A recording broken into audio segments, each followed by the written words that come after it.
Hi hello അസ്സലാമു അലൈക്കും welcome back to my channel. അപ്പോൾ അതാ മുറ്റത്താണ് കേട്ടോ. ഞാൻ മുറ്റത്ത് നല്ല പുല്ല് കാട് കെട്ടിക്കിടക്കുന്നുണ്ട്. അപ്പോൾ ഉച്ചന് ശേഷം 4 മണിക്ക് ഞാനും നോനുമോളും വെയിലാറിയതിന് ശേഷം പുറത്തിറങ്ങിയതാണ് കേട്ടോ ഗൈസ്.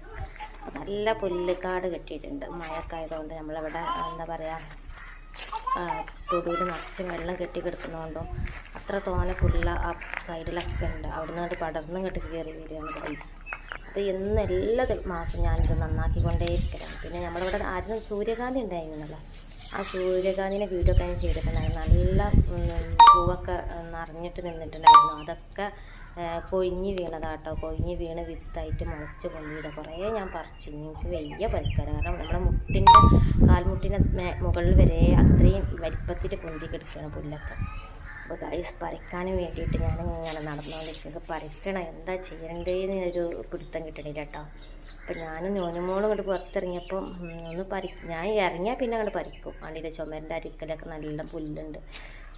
പിന്നെ ഇവിടെ ഈ കണ്ടത്തുനിന്ന് ഇങ്ങോട്ട് കയറി വരുന്നതാണ് കേട്ടോ. പിന്നെ നമ്മളതാ പൂക്കളൊക്കെ ഇങ്ങനെ പൂത്ത് നിൽക്കുന്നുണ്ട്. ഈ ചെടിയാണെന്നുണ്ടെങ്കിൽ ഇത് നല്ല തൂമ്പൊക്കെ വന്ന് ഇലക്കെ വന്നിട്ടുണ്ട്. പക്ഷെ എന്താണെന്നറിയില്ല, ഇലക്ക കടിച്ച് തിന്ന മാതിരി ഉണ്ട്. എന്തോ പൂക്കളെന്തെങ്കിലും കയറിയിട്ടുണ്ടോയെന്നറിയില്ല. അതുപോലെ തന്നെ അത് നമ്മളെ സ്ട്രോബെറിൻ്റെ മരം കേട്ടോ. കായ്ക്കണമില്ല, അങ്ങനെ പടർന്ന് പോകുന്നെ. പുല്ലിങ്ങനെ ഞാൻ പറിക്കാൻ ഒരുങ്ങിയിട്ടുണ്ട് ഗൈസ്.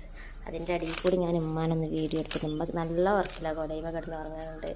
ഉമ്മനോട് പറിച്ചൂടെ വേരിയോർക്ക് പറിച്ചൂടെ എന്നൊക്കെ പറയും. പക്ഷെ എനിക്കുണ്ട് കയ്യാണെന്നുണ്ടെങ്കിൽ നല്ല തൊലി ഇപ്പം നഖത്തിൻ്റെ അടുത്തുനിന്ന് തൊലിയൊക്കെ അങ്ങനെ പോന്നിക്കണം. എനിക്ക് അങ്ങനെ അധികം പറ്റൂല. പിന്നെ അധികം കുമ്പിട്ടുങ്ങാണ്ട് നിന്ന് നമുക്ക് പറിക്കാനും കഴിയുമോ? എനിക്ക് എന്താ പറയുക, പല്ല് കേടായതുകൊണ്ട് നീരിറക്കത്തിൻ്റെ പ്രശ്നമൊക്കെ വരുന്നുണ്ട്. പിന്നെ ഞാൻ കുട്ടികളെല്ലാം കൂടി പറിക്കാൻ വന്ന് പൈസ എല്ലാം നിങ്ങൾക്ക് വേണ്ടി നിങ്ങൾ പറിച്ചിട്ട് നമുക്ക് നോക്കാം. അങ്ങനെ ഏകദേശം ആ ചുമരിൻ്റെ അരുവിലുള്ള കുറേ പുല്ലൊക്കെ കണ്ട് പറിച്ച് കിട്ടുന്നു കേട്ടോ. എന്നാലും കുറേയൊക്കെ വൃത്തിയായി പറയാം. അപ്പോൾ കുട്ടികളുടെ ആഗ്രഹമില്ലേ, അവർക്കൊന്ന് പൈസ കിട്ടിയാൽ അവരെ മനസ്സിന് സന്തോഷം ഉണ്ടാവുമല്ലോ. അപ്പം എല്ലാവരും കൂടി ഉണ്ട് വന്നിട്ടോ. പിന്നെ ഞാൻ പറഞ്ഞ അത്രയും വൃത്തിയാക്കി തന്നിട്ടുണ്ട്. ആരും നല്ലോണം വൃത്തിയാക്കി തന്നിട്ടുണ്ട്. പിന്നെ ഇവിടെ കുറച്ചൊരു പുല്ലും കാടൊക്കെ ഉണ്ട്. അതൊക്കെ ഞാൻ കുറേ ഏരിയ കൊണ്ട് ചെത്തിക്കൂരിയൊക്കെ നന്നാക്കിയിട്ടുണ്ട്. അതാ ഉപ്പായൊക്കെ കഴിച്ചിട്ട് ചൂടെടുത്തിട്ട് ഉപ്പായ കഴിച്ചിട്ട് ഇറങ്ങിയതാണ് മൂപ്പരാൾ. അപ്പോൾ ഇത്രയുള്ള വീഡിയോ ഇഷ്ടപ്പെട്ട എല്ലാവരും ലൈക്ക് ചെയ്യുക, ഷെയർ ചെയ്യുക, സബ്സ്ക്രൈബ് ചെയ്യുക. അങ്ങനെ ഞാനും നൂനൊക്കെ പുല്ല് പറിച്ചതാ. പിന്നെ അതിൻ്റെ അടിയിൽ കൂടിയ കുട്ടികൾ പൈസ വേണം എന്നാണ് തിരക്കൂടെ കേട്ടോ. അപ്പോൾ അതാ പൈസ ഒക്കെ കൊടുത്ത് ഇപ്പോൾ ഒരു മുട്ടായിയൊക്കെ കണ്ടു. എല്ലാവരും കൂടി പോയിട്ട് ആളുമ്പോൾ 10 റുപ്യ മതിയായിരുന്നു. അങ്ങനെ ഏതായാലും പൈസ കൊടുത്ത് 10 റുപ്യേൻ്റെ 8 ആൾക്കാരുണ്ട് കേട്ടോ. 80 രൂപ വാങ്ങി മുട്ടായിയൊക്കെ തിന്നാനത് കഴിച്ചു. അവളെ സന്തോഷമല്ലേ. അത്രയേ ഉള്ളൂ. നമ്മുടെ വീഡിയോ ഇഷ്ടപ്പെട്ടാൽ ലൈക്ക് ചെയ്യുക, ഷെയർ ചെയ്യുക, സബ്സ്ക്രൈബ് ചെയ്യുക.